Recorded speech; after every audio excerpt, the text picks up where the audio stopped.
The great library of Verathon Prime held secrets from 1,000 worlds. Its crystal archives stretched deep into the planet's core, protected by shields that could survive a star's death. Consul Davik walked through the restricted section with his head held high. His scales gleamed under the pale lights, each one a mark of his rank among the Vraxian people.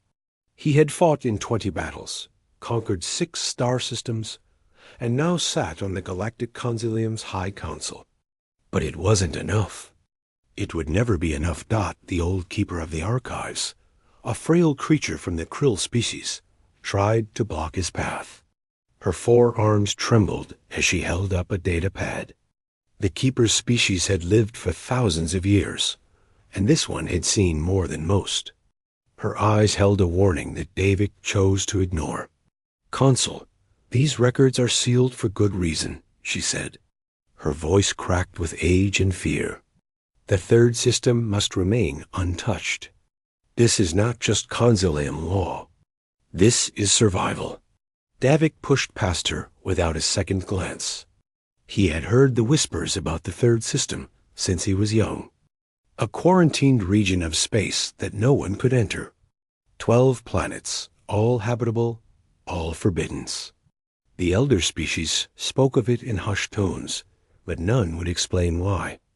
They only repeated the same phrase over and over. Never wake the humans. He found the crystal he sought in a vault that required 7 different authorization codes. Davik had acquired them all through favors, threats, and careful manipulation. The crystal glowed red in his clawed hand as he placed it in the reader. Holographic displays filled the air around him, showing star maps and data files that were 5,000 years old. The records told a story that made Davik's heart race with excitement. Humanity had emerged into the galaxy like a storm. They spread across the stars faster than any species before them. In just 300 years, they controlled hundreds of worlds. Their technology advanced at impossible speeds. Their soldiers were unbeatable. Their ships moved through space in ways that defied physics. And then, suddenly they stopped. The records called it the Great Sleep. Every human in the galaxy simply vanished. Their cities went dark. Their ships drifted empty through space. Their colonies fell silent. The other species had waited, watching the human worlds for any sign of life. Automated defenses kept everyone away, but there was no movement, no communication, nothing. After 100 years, the Consulem declared the third system quarantined.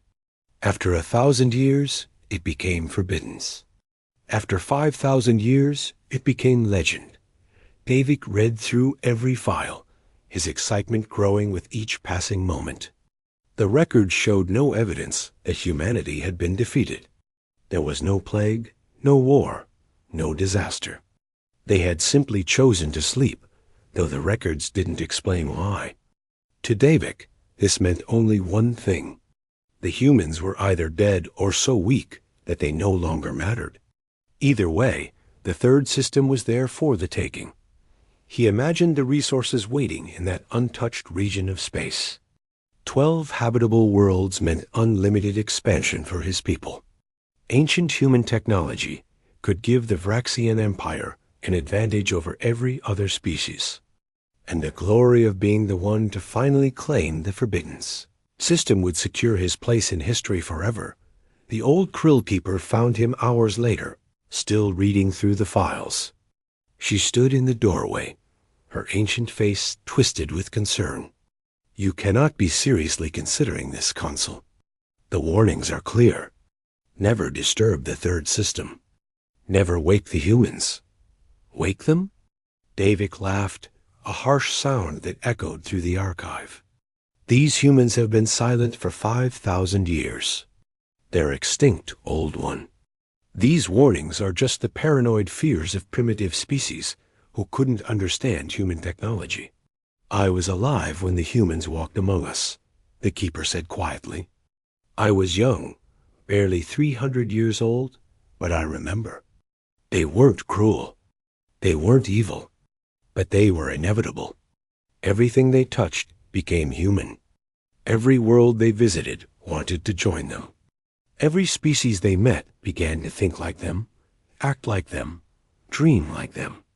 The galaxy was becoming one thing, one culture, one people. And then they realized what they were doing. Davik waved his hand dismissively. Fairy tales. Stories to scare children. I've read the data, and I see only opportunity. The third system will belong to the Vraxian Empire within the year. The Keeper's shoulders sagged in defeat. Then you are a fool, Consul, and we will all pay for your foolishness. 3 months later, Davik stood on the bridge of his flagship, the Conqueror's Pride. Behind him stretched a fleet of 300 warships, the largest force the Vraxian Empire had ever assembled. His generals stood at attention, waiting for his command. The crew worked at their stations with efficient precision. Everything was ready. The border of the third system lay ahead, marked by ancient satellites that still broadcast their warning in every known language. Davik ordered his communication officer to play the message. A cold, mechanical voice filled the bridge, speaking in perfect Vraxian. Warning. You are approaching restricted space. Turn back now. This is your only warning. Never disturb the third system. Never wake the humans. His officers looked at him nervously. Some of them had heard the stories too. But Davik only smiled, showing all of his sharp teeth. All ships proceed forward. Destination, the third planet. Humans called it Earth. The fleet crossed the boundary. For a moment, nothing happened. Then every sensor on every ship began screaming alerts. Ancient satellites that should have been dead for millennia suddenly powered up. Defense platforms hidden in asteroid fields activated targeting systems. On the planet below, massive structures that had been dark for 5,000 years began to glow with inner light. On Earth, deep beneath what had once been the city of New Sol, something stirred in the darkness. Preservation chambers that had maintained their precious cargo for longer than most civilizations had existed began their wake-up sequences. Lights flickered on in corridors that hadn't seen illumination since before the current. Galactic civilization had learned to make fire dot in one chamber among millions. A young man named Taiyang opened his eyes for the first time in 5,000 years. His mind was foggy, his memories unclear. He had been a soldier once, he remembered that much. He had fought in the Unification Wars, the last conflicts humanity had known before the Great Sleep. But why was he awake now? An artificial intelligence, patient and eternal, spoke into his mind through the neural interface all humans carried. Its voice was calm, almost apologetic. Status: external hostile force detected. Threat level: minimal. Response protocol: graduated escalation. Current awakening: first wave military personnel. Estimated hostile force: 300 combat vessels, ground forces preparing to deploy to 6 continents. Taiyang sat up slowly, his body responding perfectly despite the millennia of sleep. Around him, other chambers were opening. He saw familiar faces, soldiers he had served with during the wars. And some he didn't recognize, warriors from different eras of human history. All of them were waking up to the same message.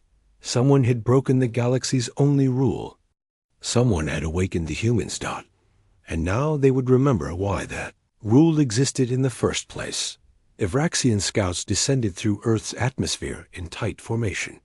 Their ships cut through clouds that had drifted undisturbed for thousands of years. Below them, massive cities sprawled across the continents, their towers reaching toward the sky like the fingers of sleeping giants. Vines and trees had grown over the buildings, but the structures themselves stood perfect and unchanged. It looked like a world waiting, not a world dead. Captain Drelvik commanded the first landing party. He was a veteran of 30 campaigns, and nothing had ever made him nervous before. But as his ship touched down in what the ancient maps called New Sol, he felt a strange tension in the air. The city was too perfect.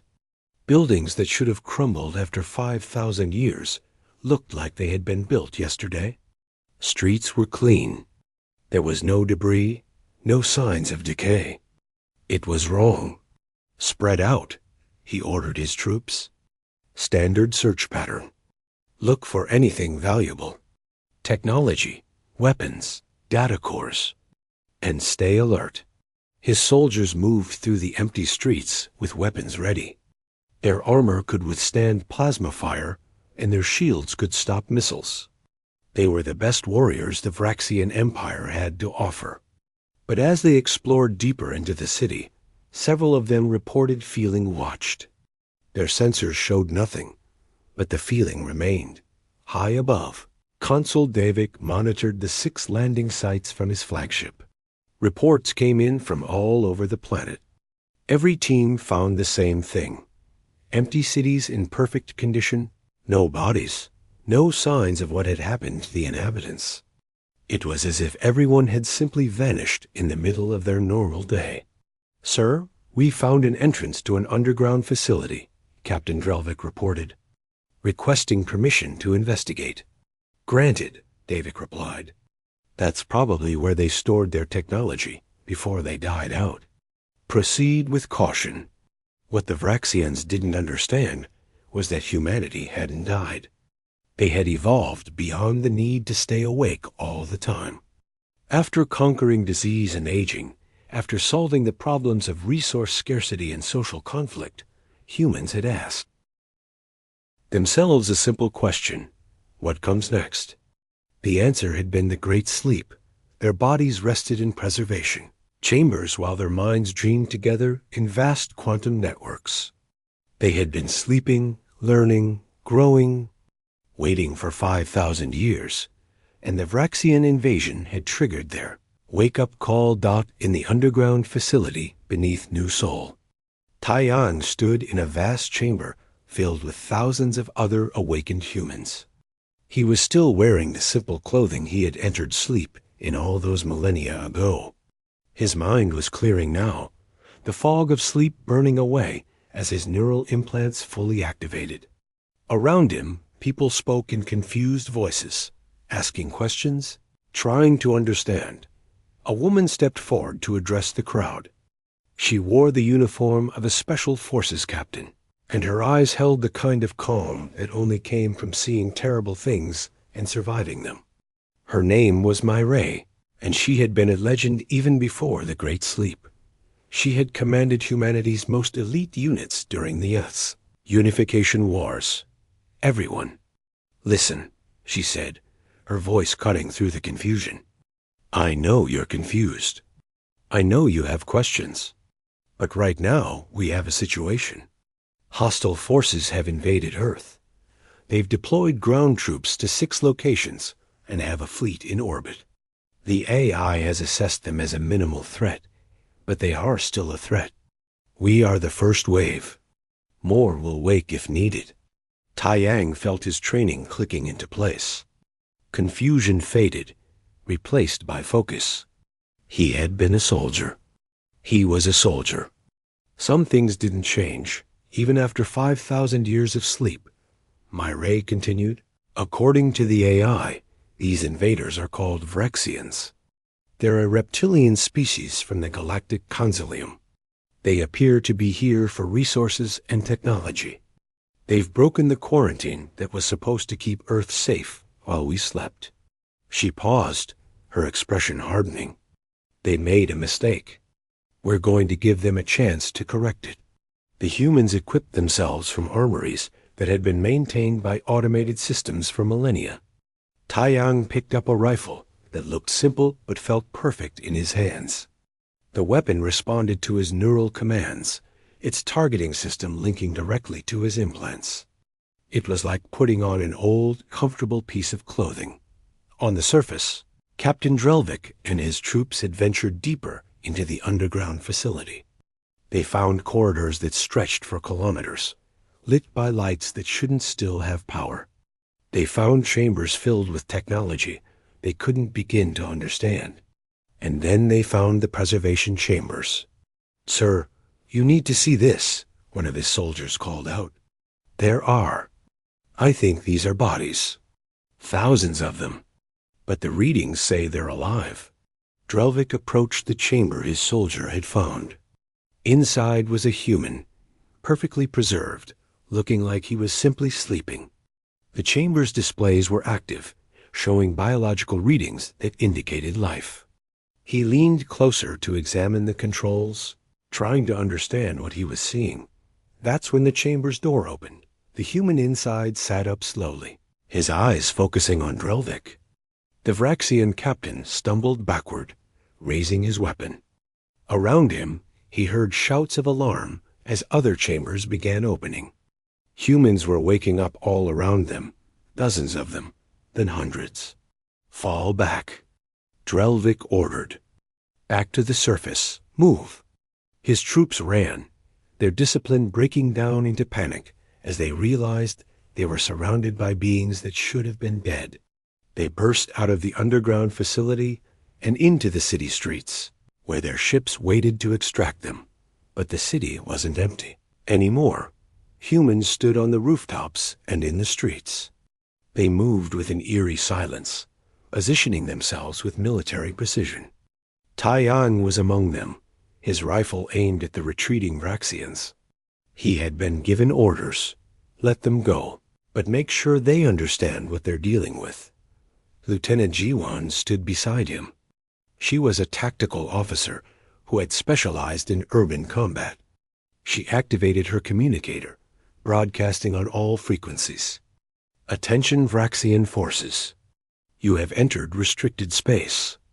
This is your only warning. You have 6 hours to withdraw all troops and leave this system. If you do not comply, you will be eliminated." The message was sent in every language the AI had decoded from intercepted Vraxian communications. It was clear, simple, and direct. There was no room for misunderstanding. On his flagship, Consul Davik listened to the message with growing anger. He watched the video feeds from his troops as they scrambled back to their ships. He saw the humans standing in the streets, weapons in hand, watching his soldiers flee like frightened children. "This is impossible," he muttered. "They should be dead. They should be gone." His chief science officer approached nervously. "Sir, the scans are showing massive power signatures all across the planet. Underground facilities are activating everywhere. And, sir, the orbital defense platforms. They're powering up." Davik felt a chill run down his spine. He had 300 warships. Surely that was enough to deal with whatever primitive defenses these humans had left behind. He thought about the message, the warning to leave within 6 hours. It had to be a bluff. They were scared, trying to frighten him away. He made his decision. "All ships, target the human positions on the surface. Prepare for orbital bombardment. We'll show them what happens when they threaten the Vraxian Empire." His weapons officer hesitated. "Sir, are you sure?" "The warning—" "Do it," Davik snarled. "Fire." On Earth, Sergeant Hyunwoo sat in an orbital defense command center deep beneath the Pacific Ocean. He had been a coordinator during humanity's last wars, and he had just been awakened along with thousands of other military specialists. He watched the Vraxian fleet preparing to fire on human positions, and he shook his head sadly. "They didn't take the warning," he said to his team. "Authorization code Hyunwoo 77 Alpha. Activate orbital defense grid. Follow graduated response protocol. Show them why we were left alone." In orbit, ancient weapons platforms that had been disguised as space debris for 5,000 years suddenly came to life. They had been waiting, patient and ready, for this exact moment. Their targeting systems locked onto the Vraxian fleet with impossible precision. And then they fired, the first volley from Earth's defense. Grid lasted exactly 3 seconds. 47 Vraxian warships simply ceased to exist. torn apart by antimatter beams and singularity projectors that operated on principles the current galaxy had deemed impossible. The remaining Vraxian ships scattered in panic, their shields useless against weapons that existed in multiple dimensions at once. On his flagship, Consul Davik watched his fleet dying and finally understood the truth. The warnings hadn't been myths. The quarantine hadn't been superstition. The humans had been sleeping, not dead. And he had just made the worst mistake of his life. He had awakened them. The Vraxian fleet regrouped on the far side of Earth's moon, their ships damaged and their crews terrified. Consul Davik stood on his bridge, staring at the tactical display with wide eyes. Nearly a sixth of his fleet had been destroyed in seconds. The weapons that had killed them didn't appear on any of their sensors until the moment they fired. And now his remaining ships were reporting that their faster-than-light drives wouldn't engage. Something was holding them in the system. "Give me damage reports," Davik ordered, his voice barely steady. "And someone tell me why we can't jump to light speed." His chief engineer pulled up readings that made no sense. "Sir, there's some kind of field emanating from the planet. It's affecting the fabric of space itself in the entire system. Our FTL drives are physically unable to create a jump window. We're trapped here." Davik felt panic rising in his chest, but he forced it down. He was a consul of the Vraxian Empire. He had conquered worlds. He couldn't let fear control him now. "What about the ground forces? Have they been evacuated?" "No, sir. Communications are sporadic, but the reports we're getting are ... confusing. Some teams made it back to their ships. Others are reporting contact with human forces, but no actual combat. The humans seem to be just watching them." On Earth's surface, Lieutenant Jiwan stood with her unit in what had once been called London. They had surrounded a group of Vraxian soldiers who were trying to reach their landing craft. The aliens had their weapons raised, clearly terrified, but Jiwan kept her own rifle lowered. Her orders were clear: contain but don't kill unless absolutely necessary. "You need to leave," she called out in their language. "Your consul was warned. You have 4 hours left to evacuate your forces and withdraw your fleet. Use that time wisely." One of the Vraxian soldiers, braver than the rest, shouted back, "You're bluffing. Our fleet will destroy this planet. You're just primitives with old weapons." Jiwan sighed. She raised her hand, and on cue, a human fighter craft screamed overhead. It was a small ship, barely 20 meters long, but it moved at speeds that should have torn it apart. It executed maneuvers that violated every known law of physics, dancing through the air like a living thing.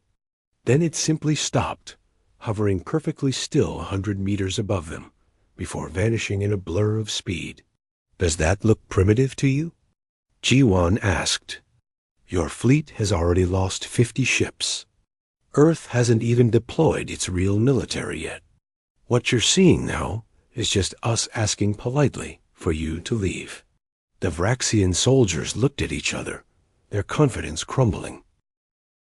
They slowly lowered their weapons and began backing toward their ship dot in an underground command. Center beneath what had been New Sol, Captain Myray coordinated the response across the entire planet.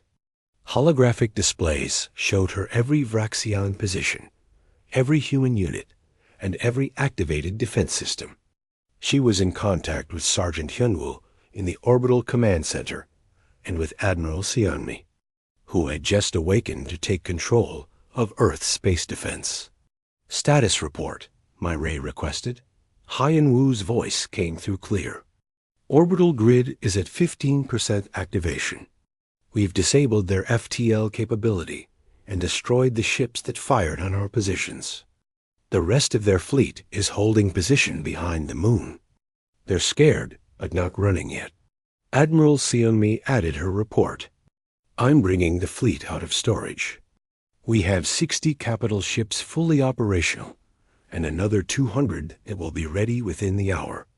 The Vraxians still have numerical superiority, but that won't matter if it comes to actual combat. Myray nodded, though they couldn't see her. Good. Maintain graduated response. We don't want to reveal our full capabilities if we don't have to. The goal is to make them leave, not to slaughter them. She switched channels to address all human forces on the planet. All units, continue containment operations. No lethal force, unless you're directly fired upon. These Vraxians made a mistake, but we're going to give them the chance to correct it. Corporal Taiyang, listening to the briefing from his position in the city, felt a strange mix of emotions. Part of him wanted to fight, to show these invaders what happened when you attacked Earth. But another part, the part that had matured during his time in the Great Sleep, understood what Myray was trying to do. Humanity had learned patience during their long hibernation. They had learned the value of restraint. Beside him, Private Soyan checked her equipment. She had been a civilian engineer before the Great Sleep, not a soldier.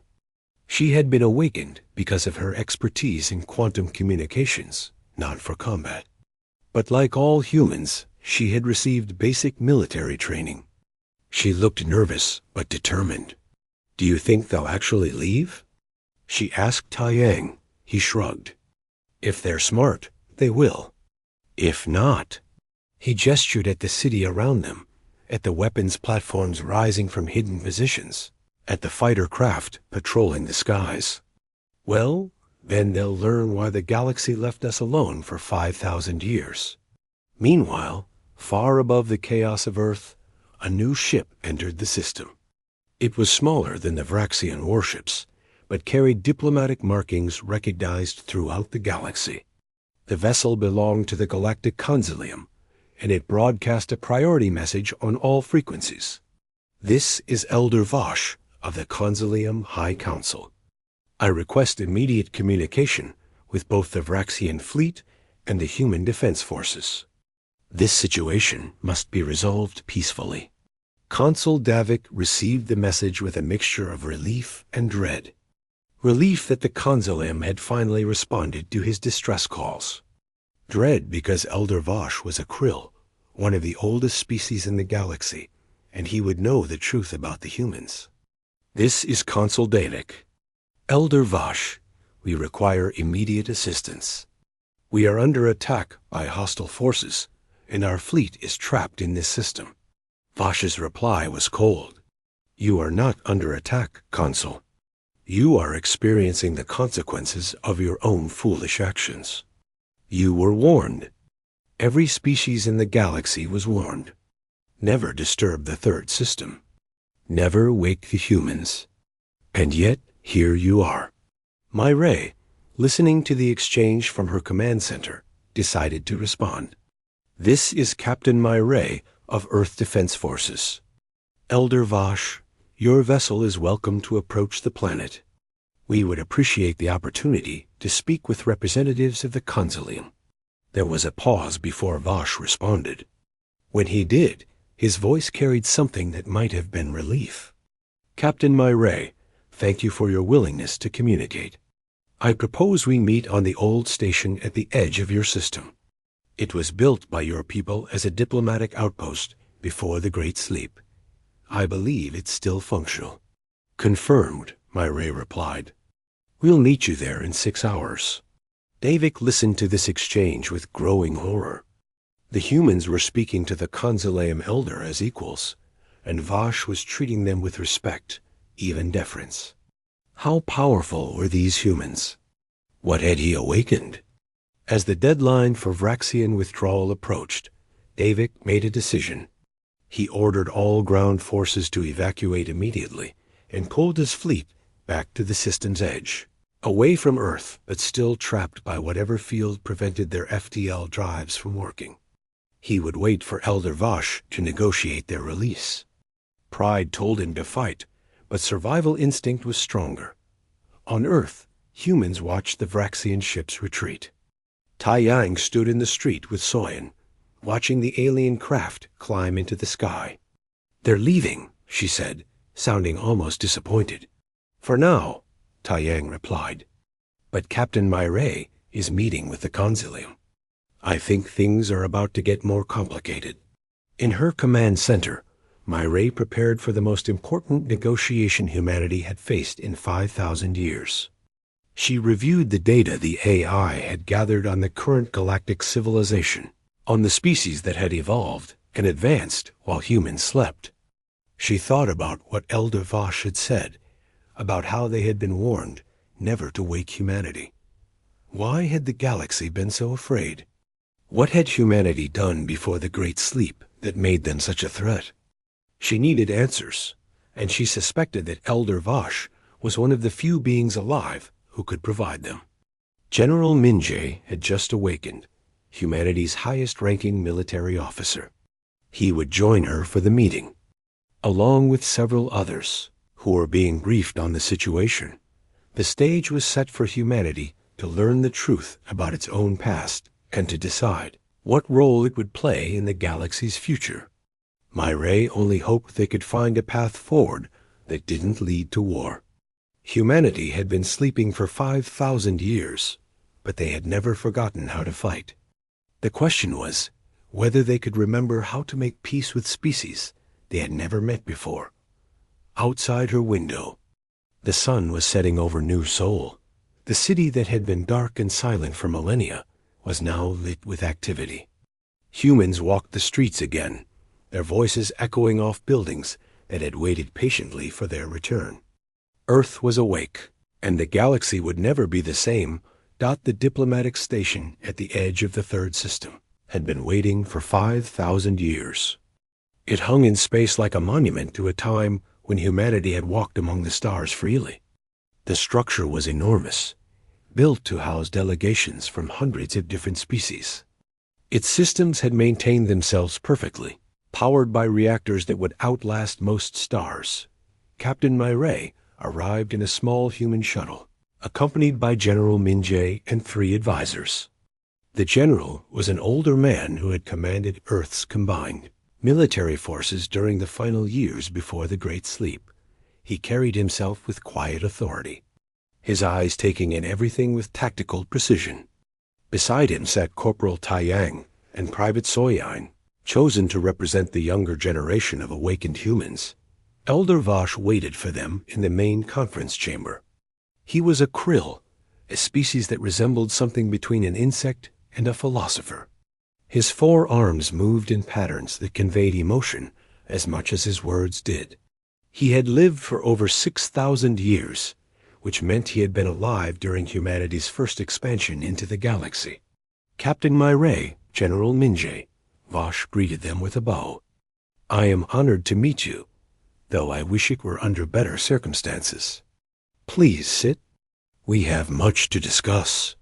The chamber was designed for multi-species comfort, with seats and atmosphere controls that could adapt to different biological needs. The humans took their places across from Vosh, who settled into a seat that supported his unusual body structure. For a long moment, no one spoke. Finally, Myray broke the silence. Elder Vosh, before we discuss the current situation with the Vraxians, I need to understand something. Why is the galaxy so afraid of us? What did humanity do 5,000 years ago that made our quarantine the Consulim's most sacred law? Vosh's arms moved in a pattern that suggested sadness. You did nothing wrong, Captain. That's what makes your story so tragic. You were never cruel or evil. You were simply too successful at everything you attempted. General Minjay leaned forward. Explain. Vosh activated a holographic display that showed the galaxy as it had been 5,000 years ago. Sections of space glowed in different colors, representing different species and their territories. Nearly a quarter of the map glowed in blue, marking human space. When humanity first achieved faster-than-light travel, you expanded rapidly. Within 50 years, you had established colonies on 100 worlds. Within a century, you had made first contact with 17 different species. And within 3 centuries, you controlled territory that took other species millennia to claim. He manipulated the display, showing the progression of human expansion. The blue areas grew like a tide, not through conquest, but through attraction. But you didn't expand through war. You expanded through excellence. Your technology was better. Your medicine could cure diseases that we thought were incurable. Your methods of terraforming could turn dead worlds into gardens in decades instead of centuries. Your diplomats were so skilled that species volunteered to join your alliance. Tai Yang watched the display with growing understanding. We were making everyone else obsolete. Exactly, Vosh confirmed. Human culture was vibrant and appealing. Human art, music, and literature spread across the galaxy. Young people from every species wanted to study on human worlds, learn human languages, adopt human customs. It wasn't forced. It was just inevitable. Wherever humans went, they became the center of everything. Soyan spoke up, her voice uncertain. But that doesn't sound like something to be afraid of. We were helping other species, weren't we? Vosh's arms moved in a gesture that might have been agreement or regret. You were helping, yes, but you were also consuming. Not with malice, but with simple existence. Let me give you an example. The Telvanni were a species known for their mathematical genius. They had been the galaxy's greatest scientists for 10,000 years. Then humans invented quantum computing and solved mathematical problems in days that had taken the Telvanni centuries. The Telvanni weren't destroyed, but their identity as a species was diminished. They were no longer the mathematicians. They were just another species trying to keep up with humanity. He showed more examples. Species known for their art, who found human art overshadowing their own. Warriors who couldn't compete with human soldiers. Traders who couldn't match human efficiency. Engineers whose best work seemed primitive compared to human technology. The galaxy was becoming homogeneous, Vosh continued. Different species were losing what made them unique. Young people were abandoning their own cultures to join human society. And it was all happening naturally, without any force or coercion. That's what made it so frightening. General Min-jae sat back, his expression thoughtful. So what happened? How did we go from expanding across the galaxy to the Great Sleep? Your own leaders realized what was happening, Vosh replied. I was privileged to meet some of them. They were brilliant people who understood that humanity's success was creating an imbalance in the galaxy. They feared that if the trend continued, the galaxy would become entirely human within a few more generations. All the diversity, all the different perspectives and cultures would be lost. My Ray felt a chill run down her spine. So we decided to sleep. You decided to give the galaxy time, Vosh corrected. Time to develop without human influence. Time for other species to find their own paths. Your leaders announced the Great Sleep and explained their reasoning. They said humanity would hibernate for at least 5,000 years, during which time automated defenses would protect your worlds. You promised to wake only if the galaxy faced an extinction-level threat, or if someone was foolish enough to invade your territory. The holographic display changed, showing the galaxy as it was now. The map was diverse, with dozens of species controlling their own territories. And so you slept. For 5,000 years, the galaxy developed without you. We had our own wars, our own alliances, our own triumphs and failures. The Consul was formed, bringing together 17 species in peaceful cooperation. Science advanced. Art flourished. And we did it all without human influence. Tai Yang realized what this meant. You're afraid that if we wake up fully, it will all happen again. We'll dominate the galaxy without even trying. Vosh's arms moved in an emphatic gesture. Yes, not because you're evil, but because you're extraordinary. Even now, with just a small number of you awakened, you've demonstrated technology that surpasses anything we have. Those orbital weapons that destroyed Consul Davik's ships? We have nothing that can match them. Your fighter craft? They move in ways our best pilots can't even imagine. Your soldiers? A handful of you contain thousands of Vraxian troops without a single casualty on either side. General Minjay stood and walked to the holographic display. He studied the current galactic map with the eyes of a strategist. So what happens now, Elder Vosh? We've been awakened. We can't just go back to sleep and pretend this didn't happen. That choice is yours to make, Vosh replied. But I must be honest with you. Most species in the Consulum will be terrified when they learn humanity is awake. Some will want to quarantine you even more strictly. Others might suggest preemptive action, though I would argue against such foolishness. My Ray stood as well, joining the general at the display. And what about the Vraxians? What happens to Consul Davik? Vosh's arms moved in disgust. Davik violated our most sacred law. His own people will deal with him harshly.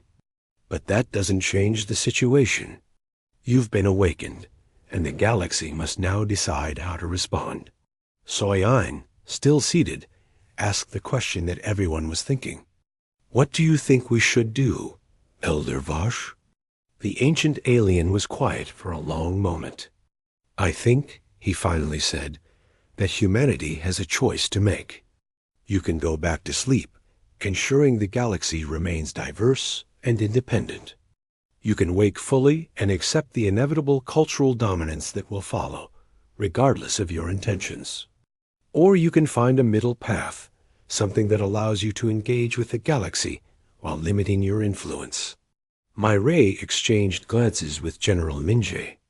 They both knew that this decision was too important for just the two of them. This would require input from millions of awakened humans, perhaps even a full referendum. But they also knew that every moment they delayed was a moment of uncertainty for the rest of the galaxy. We'll need time to decide, my Ray said. And we'll need to awaken more of our people to participate in this decision. This affects all of humanity, not just those of us who happen to wake first. I understand, Vosh replied. But please understand that the galaxy is watching. Every species in the Consulum is asking the same question. Will humanity choose to dominate, to isolate, or to coexist? Your answer will determine the future of galactic civilization. Corporal Taiyang stood, his young face serious. No pressure then. Despite the gravity of the situation, Elder Vosh made a sound that might have been laughter. Indeed, no pressure at all. The debate lasted for 3 days. General Minjay had authorized the awakening of 50 million humans across Earth and the other human worlds in the system.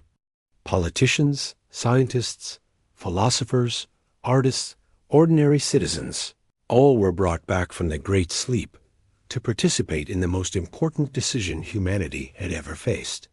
Through the quantum network that connected every human mind, the discussion flowed like a great river of thought in the restored council chambers of New Seoul. Representatives from every era of human history gathered. Some had been asleep for 5,000 years. Others, like Taiyang and Soyan, had entered the Great Sleep more recently. They brought different perspectives, different values, different visions of what humanity should be. Captain Myray stood before the assembly. Having just returned from her meeting with Elder Vosh, she presented everything she had learned, every detail of humanity's past and the galaxy's fears. General Minjay stood beside her, his presence a reminder of the military realities they faced. The question before us is simple, Myray said, her voice carrying through the chamber and across the quantum network to millions of listeners. Do we return to sleep? Do we wake fully? Or do we find a middle path? The debate began immediately. A politician from the pre-sleep era argued for full awakening. We chose to sleep because we were afraid of our own success. But success isn't something to be ashamed of.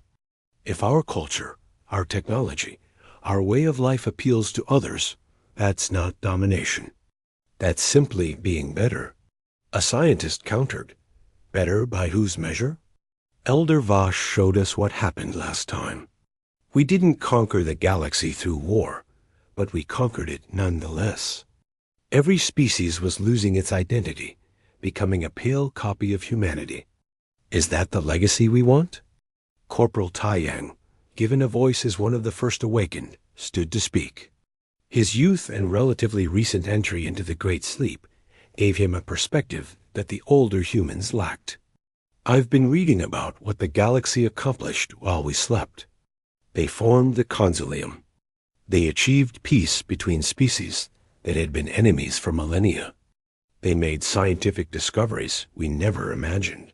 Maybe they needed us to step aside so they could grow. Private Soyan, sitting beside him, added her thoughts. But staying asleep forever isn't the answer either. We're part of this galaxy too. We have a right to exist, to participate, to contribute. The question isn't whether we should be awake, but how we can be awake without overwhelming everyone else. The debate raged on, but slowly a consensus began to form.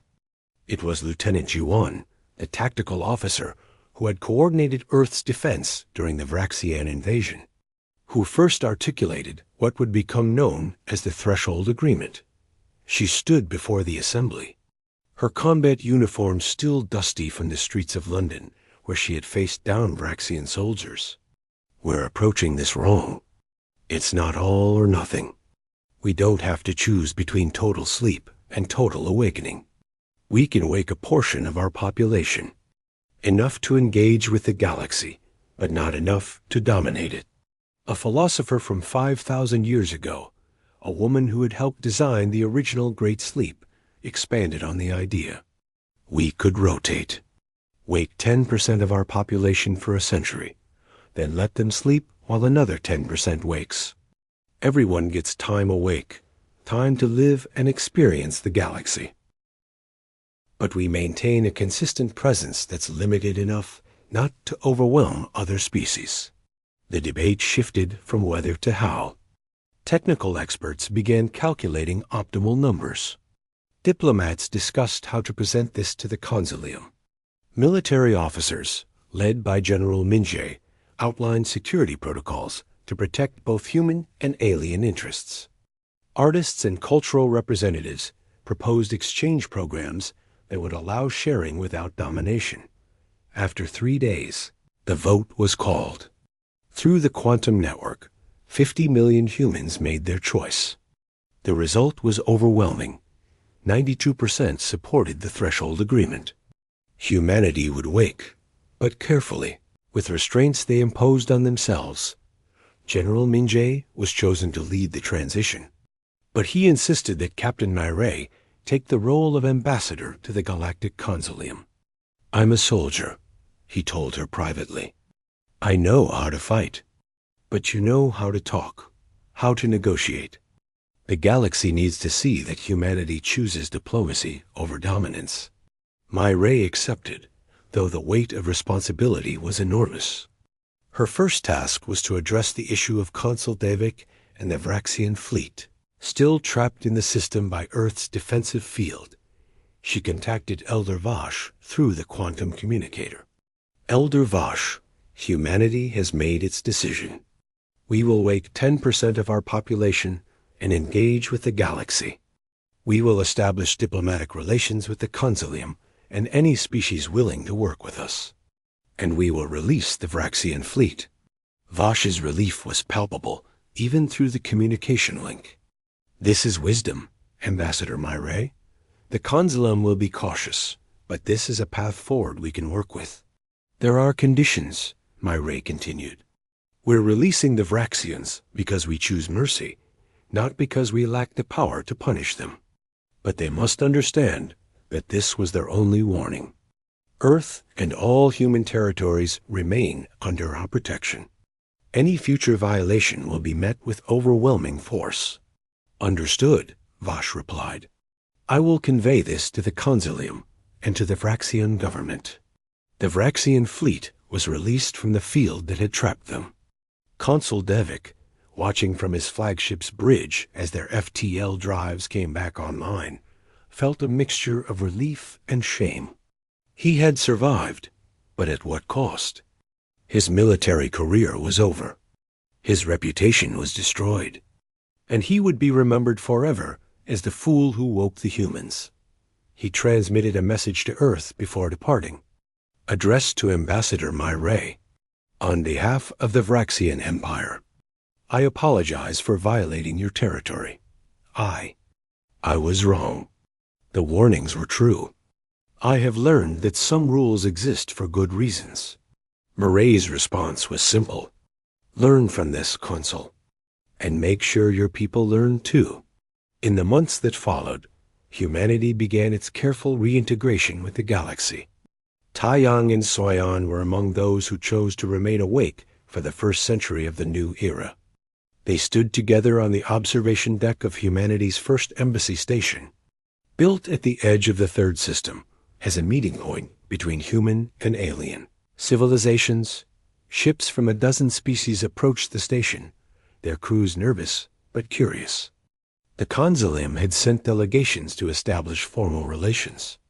Trade agreements were being negotiated. Cultural exchanges were being planned. And throughout it all, humanity maintained its restraint, careful not to let its natural dynamism overwhelm the other species. Captain Myray, now Ambassador Myray, welcomed each delegation personally. Elder Vosh had volunteered to serve as liaison between humanity and the Consulium, using his ancient knowledge and respected status to smooth the integration process. Together, they were crafting a new era of galactic civilization. Do you think it will work? Soyan asked Taiyang as they watched another alien ship dock with the station. Can we really be part of the galaxy without dominating it? Taiyang thought about the question carefully. I think we can try. We're choosing to limit ourselves to give others space to grow. That's something we never did before. Maybe that's the difference. Far below, on Earth and the other human worlds, 90% of humanity continued their great sleep. They dreamed together in the quantum networks, building vast imaginary worlds and exploring ideas that had no physical form. They would wake someday, each taking their turn to experience the real galaxy. But for now, they were content to sleep and dream. And in the Vraxian Empire, Consul Devik stood trial for his crimes. He was stripped of his rank, his titles, and his honor. But he was allowed to live, and he spent his remaining years writing about his experience, warning future generations about the dangers of arrogance and the importance of respecting the wisdom of the past. His book became required reading in every Consulium military academy. It was titled simply, The Day I Woke the Humans. General Minjay, overseeing the transition from Earth, stood in the command center and had coordinated humanity's defense. Screens showed human activity across the planet and throughout the system. Millions of people were awake, living their lives, engaging with the galaxy. But it was a controlled awakening, a measured response. He thought about the future, about the centuries to come. Would humanity maintain this restraint? Would the threshold agreement hold? Or would the temptation to fully wake, to reclaim their former dominance, prove too strong? Only time would tell. But for now, humanity had made its choice. They would be part of the galaxy, but not all of it. They would contribute, but not consume. They would share their gifts without overwhelming those who received them. In the quantum networks where billions of sleeping minds dreamed together. A new dream was taking shape. It was a dream of a galaxy where different species maintained their unique identities while working together toward common goals. A dream where humanity's strength lay not in domination, but in restraint. A dream of a future where the galaxy's diversity was protected, not by keeping humanity asleep, but by humanity choosing to limit its own power. It was an ambitious dream, perhaps an impossible one. But humanity had always been good at achieving the impossible. This time, though, they would do it not through excellence in war or technology or culture, but through excellence in wisdom and self-control. The galaxy watched, cautious but hopeful, as humanity took its first careful steps into a new era. And deep in the preservation chambers beneath Earth cities, billions of humans slept peacefully, knowing that their time would come. But content to wait. The universe's only rule had been broken. But a new rule was being written. Never underestimate humanity's capacity for growth, for change, and for choosing the harder path when wisdom demanded it. The great sleep continued, but now it was a choice made fresh each day by those who were awake. And in that choice lay the hope for a galaxy where power and restraint could coexist, where strength was measured not by dominance, but by the wisdom to know when not to use it. Humanity had awakened, and the galaxy would never be the same. But perhaps, just perhaps, it would be better for it. X.